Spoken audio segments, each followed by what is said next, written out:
आपण आहार विधिविधान बघायचं. आहार विधिविधान म्हणजेच भोजनाचे नियम. तर भोजन करत असताना भोजनाचे काय नियम पाळायला पाहिजे. तर ज्या ठिकाणी आपण भोजन करणार आहोत, जेवण करणार आहोत, तर ती जागा जी आहे ती अतिशय स्वच्छ असली पाहिजे, प्रसन्न असली पाहिजे. त्यानंतर सुगंधित असली पाहिजे, तिथे कुठल्याही प्रकारचे घाणेरडे वास येता कामा नये. अशा ठिकाणी स्वच्छ जागी, सुगंधित जागी, मन प्रसन्न राहील अशा ठिकाणी आपण जेवण केलं पाहिजे. त्यानंतर जेवण्याच्या अगोदर काय करायचंय, तर जेवायच्या अगोदर हातपाय स्वच्छ धुतले पाहिजेत आणि स्वच्छ वस्त्रे परिधान करून मगच जेवायला बसावं. म्हणजे आपण बाहेर जाताना जे कपडे घातलेले असतात, बाहेरून आत यायचं, घरी यायचं आणि लगेच तसंच पानावर बसायचं, असं करायचं नाहीये. तर आपण कपडे बदलले पाहिजेत. बाहेरचे जे कपडे आहेत ते घरात घालायचे नाहीत. घरी आल्यानंतर दुसरे स्वच्छ कपडे घालायचे, हातपाय तोंड स्वच्छ धुवायचं आणि मग जेवायला बसायचं. हा पहिला नियम आहे भोजनाचा. त्यानंतर भोजन करण्याची जी पात्र आहेत, म्हणजे जे काही आपण ज्या भांड्यामध्ये किंवा ज्या ताटामध्ये आपण जेवण करायचं आहे ते सुद्धा स्वच्छ आणि आपल्याला आवडणारं असावं. म्हणजे कुठलं तरी अल्युमिनियमचं ताट वगैरे असं घेऊ नये, तर शक्यतो स्टीलचं किंवा चांदीचं ताट हे जेवणासाठी वापरलं पाहिजे. प्लास्टिकची ताटं किंवा प्लास्टिकचे बाउल सुद्धा जेवणासाठी, रोजच्या जेवणासाठी कधीही वापरायचे नाहीये. शिवाय ते पात्र जे आहे ते स्वच्छ सुद्धा असलं पाहिजे. नंतर जेवण हे केव्हा तरी करून ठेवलेलं गार झालेलं जेवण असं करायचं नाहीये. तर भोजन हे गरम गरम आणि स्निग्ध असतानाच सेवन केलं पाहिजे. जेवण हे फार गडबडीनं करायचं नाही किंवा अतिशय सावकाश हळूहळू सुद्धा करायचं नाहीये. शिवाय जेवताना फार बोलायचं नाहीये. म्हणजे खूप बडबड बडबड गप्पा मारल्यात आणि मध्येच एखादा घास आपण खातोय, तर असं नाही करायचंय. तर जेवण खूप गडबडीत पण करायचं नाहीये, खूप सावकाश पण करायचं नाहीये. जेवताना फार बोलायचं नाहीये. अति प्रमाणात जेवताना हसायचं नाहीये. आणि जेवताना जर बोललं किंवा हसलं तर काय होतं, तर अन्नाचा कण घशामध्ये किंवा श्वासनलिकेमध्ये जाण्याची शक्यता असते आणि त्याच्यामुळं मग खूप जोराचा ठसका लागतो. म्हणून फार बडबड, हसणं अशा गोष्टी जेवण करत असताना, खात असताना करू नये. नंतर जेवणावर आपलं लक्ष पाहिजे. म्हणजे इकडे मोबाईल चालू आहे, मोबाईल बघत बघत जेवतायत किंवा टीव्ही चालू आहे समोर, टीव्ही बघत बघत आपण जेवतोय, तर असं करू नये. तर आपलं लक्ष हे जेवणामध्ये असलं पाहिजे. आजकाल सगळी मुलं किंवा बरेचसे लोक सुद्धा समोर मोबाईल ठेवतात आणि मोबाईल मधले मेसेज वाचता वाचता किंवा मोबाईलवरचे काही ना काही व्हिडिओ बघत बघत जेवण करत असतात. तर असं जेवण नाही करायचंय. नंतर गरम जेवण का करायचं, तर गरम गरम जेवणाला चव असते आणि गरम जेवणाचा स्वाद हा आपल्याला घेता येतो आणि त्यामुळं जेवण व्यवस्थित पचतं. म्हणून जेवण हे गरमच करायचंय. त्यामुळं काय होतं, भूक सुद्धा वाढते, जठराग्नी प्रदीप्त होतो आणि त्यामुळं अन्नाचं पचन चांगलं होतं, वायूचं सुद्धा अनुलोमन होतं आणि अं जास्त प्रमाणात जो कफ असतो शरीरामध्ये किंवा आमाशयामध्ये, तो कफ सुद्धा कमी होतो. म्हणून उष्ण अन्नाचं सेवन करायचंय. त्यानंतर अन्न हे स्निग्ध असलं पाहिजे. स्निग्ध म्हणजे का, तर स्निग्ध अन्नाला पण सुद्धा चव चांगली असते आणि त्यानं सुद्धा जठराग्नी प्रदीप्त होतो. आणि स्निग्ध अन्न असलं की त्यामुळं वाताची उत्पत्ती होत नाही, गॅसेस होत नाहीत पोटामध्ये, वातानुलोमन चांगलं होतं. त्यानंतर शरीराची पुष्टी होते, आपल्या शरीराच्या सगळ्या सप्तधातूंची वृद्धी होते, धातू दृढ होतात आणि वर्णप्रसादन होण्यास सुद्धा मदत होते. म्हणून स्निग्ध अन्नाचं सेवन करावं. म्हणजे योग्य प्रमाणामध्ये त्याच्यामध्ये तेल आणि तुपाचा वापर केलेला असला पाहिजे. अति प्रमाणात पण नाही आणि अजिबात नाही असं कोरडं वृक्ष अन्न सुद्धा खाऊ नये. नंतर योग्य मात्रेत अन्न सेवन केलं तर काय होतं, वात पित्त कफ हे तिन्ही दोष जे आहेत ते संतुलित अवस्थेमध्ये राहतात, त्यांचं असंतुलन होत नाही आणि त्यामुळं आरोग्य सुद्धा टिकून राहतं. नंतर पूर्वी सेवन केलेलं अन्न म्हणजे एकदा जेवण केल्यानंतर ते अन्न पचल्यानंतरच दुसऱ्यांदा जेवण करायचं आहे. पहिलं अन्न पचलेलं नसताना त्याच्यावर काही खायचं नाही, नाहीतर मग अजीर्ण, अपचन यासारखे आजार होतात. नंतर वीर्य विरुद्ध अन्न सेवन करू नये. म्हणजे वीर्यवृद्ध म्हणजे उष्णवीर्य आणि शीतवीर्य हे दोन पदार्थ एकत्र मिसळून खाणं, म्हणजे दूध आणि मध एकत्र मिसळून खाणं, किंवा दूध आणि मासे, किंवा दूध आणि मांसाहार, असं विरुद्ध वीर्याचे पदार्थ एकत्र करून कधीही खायचं नाहीये, नाहीतर त्यांना कुष्ठ, विसर्प, चर्मरोग यासारखे आजार होतात. नंतर अन्न हे चांगल्या जागी आणि चांगल्या उपकरणातून केलं पाहिजे, म्हणजे मग मन हे प्रसन्न राहतं आणि अन्न चांगलं पचतं, आणि इतर जे धातू आहेत जे अपायकारक आहेत त्या धातूंमधून जर अन्न सेवन केलं, म्हणजे तांब्याच्या पात्रामधून अन्न सेवन केलं, किंवा पितळेचं पात्र ज्याला कलई केलेली नाहीये, किंवा लोखंडी पात्र यामध्ये अन्न ठेवून ते जर प्राशन केलं तर त्यामुळं काय होतं, विष तयार होतं शरीरामध्ये, विषारी पदार्थ शरीरामध्ये तयार होऊ शकतात. जर अन्न आपण घाईघाईनं गडबडीत जर खाल्लं तर काय होतं, ते नीट चावलं जात नाही, आणि चावलं न गेल्यामुळं त्याच्यावर लाळेची प्रक्रिया सुद्धा होत नाही, त्यामुळं ते व्यवस्थित पचत नाही, आणि लाळ मिसळल्यानंतर ते अन्न पुढे मार्गक्रमण करायला सोपं जातं, सहज असतं. पण जर जास्त चावलं नाही तर ते पुढे सरकताना काय होतं, ठसका लागतो, किंवा घशामध्ये किंवा अन्ननलिकेमध्ये ते अन्न चिकटून अडकण्याची शक्यता असते. त्यानंतर अन्न हे जसं घाई गडबडीत खायचं नाहीये, तसं ते अति सावकाश रेंगाळत सुद्धा खायचं नाहीये. असं केलं तर काय होतं, जी पचनक्रिया आहे त्या पचनक्रियेमध्ये अडथळे निर्माण होतात, आणि अन्न पण थंड होतं, त्यामुळं ते व्यवस्थित पचत नाही. असे नियम सांगितलेले आहेत. त्यानंतर रसाच्या बाबतीत सुद्धा जेवणाचे नियम आहेत. म्हणजे रस म्हणजे कुठले, तर षड्रस, मधुर, आम्ल, लवण, कडू, तिक्त, कषाय, हे जे षड्रस आहेत, 6 रस आहेत, यापैकी कुठल्या रसाचं अन्न कधी खायचं हे सुद्धा नियम सांगितलेले आहेत स्वस्थ वृत्तामध्ये. तर जेवताना प्रथम मधुर रसाचे पदार्थ खावे. स्वस्थ वृत्तात काय सांगितलंय, तर जेवताना पहिल्यांदा मधुर रसाचे पदार्थ खावे. आपण काय करतो, स्वीट डिश शेवटी खातो, तर तसं करायला सांगितलं नाहीये त्यांनी इथे. मधुर रसाचे जे जे पदार्थ आहेत ते आधी खायचे, त्यानंतर आम्ल आणि लवण रसाचे पदार्थ खायचे, आणि इतर रसांचे पदार्थ जे आहेत ते शेवटी खायचे, म्हणजे विशेषतः कषाय रसाचे, जे तुरट चवीचे जे पदार्थ आहेत ते शेवटी खायचे. म्हणून आवळा सुपारी किंवा मुखवास वगैरे ह्याच्यामध्ये तुरट रस जास्त प्रमाणात असतो, म्हणून ते आपण जेवणानंतर खातो.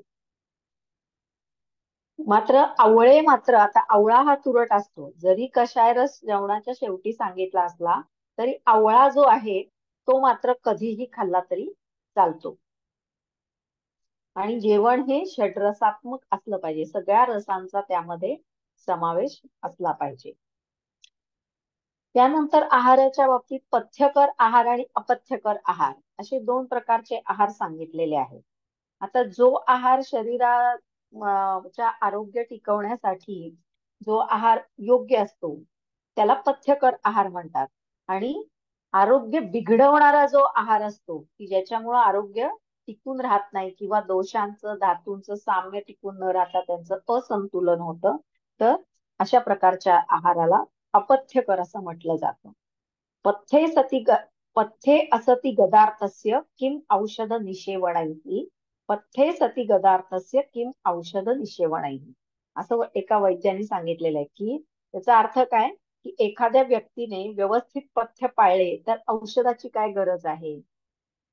म्हणजे पथ्यकर आहार जर घेतला तर कोणत्याही प्रकारची व्याधी निर्माण होत नाही, त्यामुळं कुठल्याही औषधाची गरज नाही.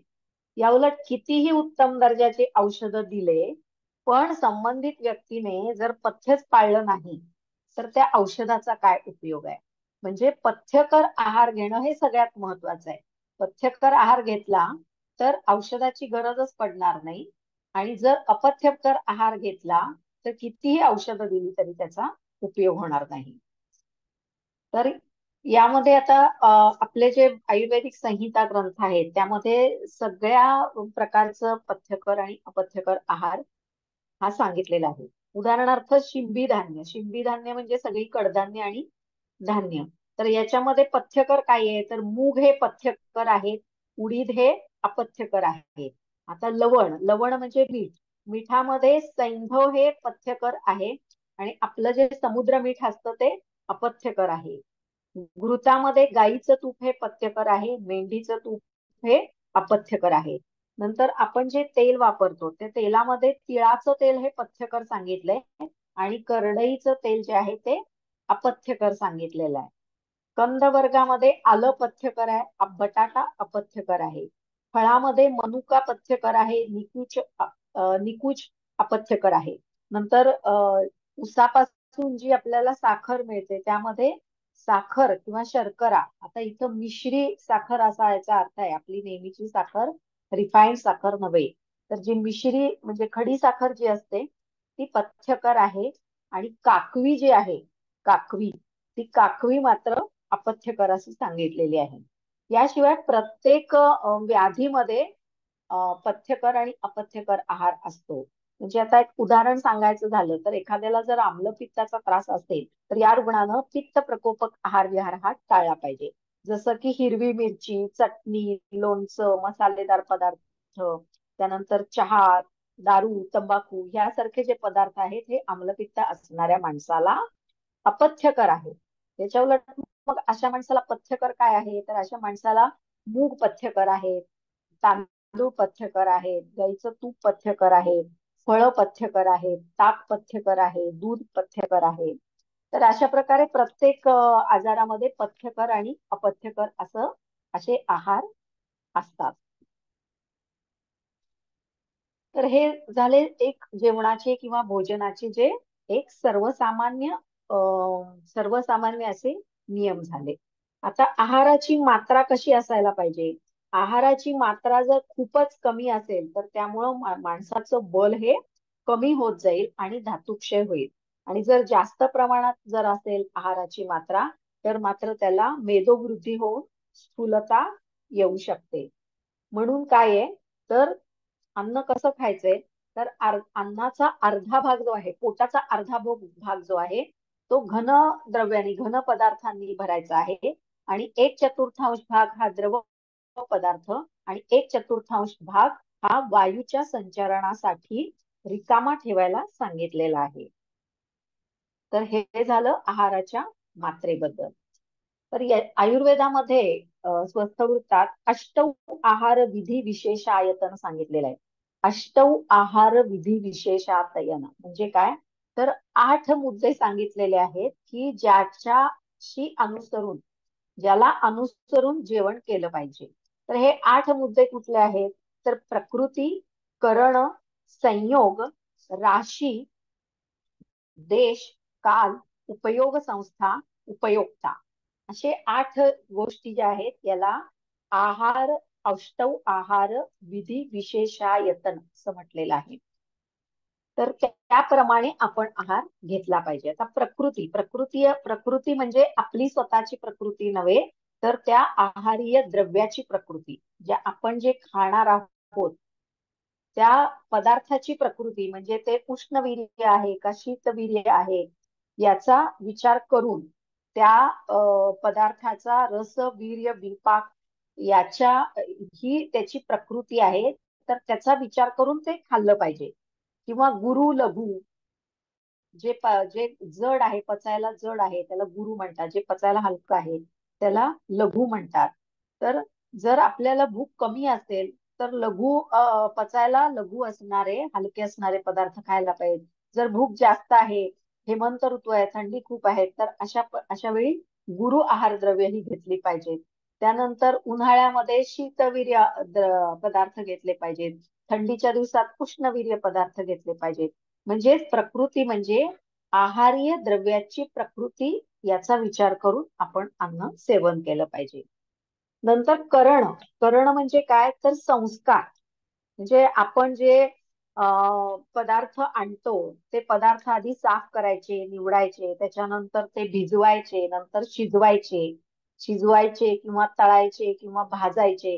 हे जे संस्कार आपण अग्निसंस्कार करतो त्याला करण असं म्हणतात. आता लोणी काढताना आपण दह्याचं ताक करताना काय करतो, आपण त्याचं मंथन करतो, म्हणजे रवीनं घुसळतो. तर मंथन हा सुद्धा एक संस्कार आहे. तर हे जे काही प्रकार आहेत, ज्या पदार्थ बनवताना जे आपण करतो त्याच्यावर संस्कार करतो, त्यालाच करण असं म्हटलेलं आहे. तर त्याचा सुद्धा विचार करायला पाहिजे. आता दूध जे आहे ते जास्त आटवलं की काय होतं, जेवढं आपण ते जास्त आटवत जाऊ तेवढं तेवढं ते पचायला जड जड होत राहतं. पण गहू, तांदूळ, कडधान्य हे काय होतं, भाजल्यानंतर पचायला हलके होतात आणि कच्चे असताना पचायला जड असतात.